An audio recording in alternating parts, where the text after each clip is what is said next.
মাশাআল্লাহ, আপনাদের লেখাগুলো খুব সুন্দর। এই খাতাটি কার? আপনার? আচ্ছা, এটা যদি আমরা একটু ভাষা ইংরেজিতে বলি, কোরিয়ান ভাষায় বলি, তাহলে কি জিজ্ঞেস করব? এই খাতাটি কার? ইংলিশটা হবে হুজ নোটবুক ইজ দিস। আপনি বলেন তো এই খাতাটি আমার? This notebook is mine.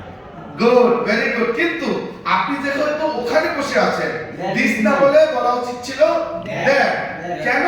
This কোথায় ব্যবহার করব, দ্যাট কোথায় ব্যবহার করব?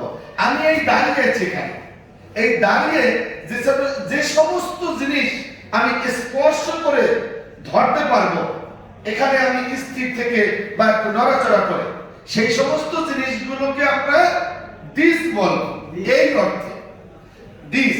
আর যে জিনিসটা একটু দূরে আছে, আমার হেঁটে যে এখান থেকে নড়াচড়া করে হেঁটে যে বা এদিক সেদিক গিয়ে ধরতে হবে, অর্থাৎ আমি যেখানে আছি সেখান থেকে আমি ধরতে পারছি না, চোখে দেখতে পাচ্ছি, তাহলে যে জিনিসটা আমি যেখানে স্থির আছি সেখানে বসে ধরতে পারবো সেটাকে বলবো দিস।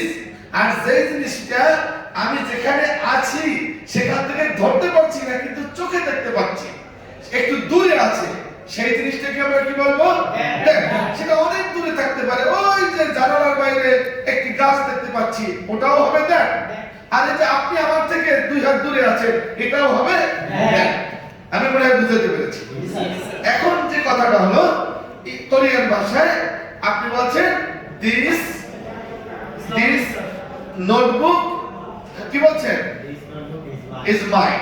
Good, very good. তাহলে আমরা ইংরেজিতে বলতে পারবো হুজ নোটবুক ইজ দিস। এখন আমাকে কি শিখতে হবে? কোরিয়ান ভাষা। তাহলে কি বলবো? ই। কি বলবো? ই মানে এই, সেট মানে বই, কম সেট মানে খাতা, নোটবুক। ই কম সে কোন নির্দিষ্ট কি বলছি? নির্দিষ্ট করছি এই খাতাটি কার। যেহেতু আমি নির্দিষ্ট করেছি তাহলে এখানে কোন লাগাবো, বাচ্চি আছে তাই কোন লাগাবো। এই খাতাটি কার? কোরিয়ান ভাষা অনেকে পারবে না, শিখলেই পারবো।